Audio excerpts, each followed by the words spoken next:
Opinions are like, well, you know.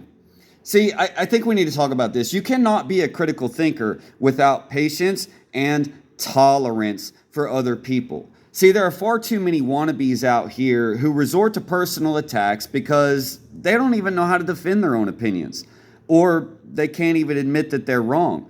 If you can't calmly consider all sides of a situation without getting worked up and the different perspectives on those situations, then I'm sorry, but you cannot form your own opinion. You cannot form your own opinion. And if you can't defend your opinion with actual logic and facts and experts to back it up in a way that makes sense, then you have not thought critically about it. If you don't understand the downsides to your own opinion or refuse to admit that they exist, then you have not thought critically on it. If you've never questioned whether your opinion could be wrong, you have not thought critically about it. If you literally got your opinion from a news headline, you have definitely not thought critically about it. So if you refuse to hear what anyone might have to say that counters your opinion because there's no way that you could possibly be wrong, then you are not a critical thinker. So if your gut instinct is to attack a person instead of sticking to the topic or logic or whatever, because you probably don't even have the knowledge to stick to the subject,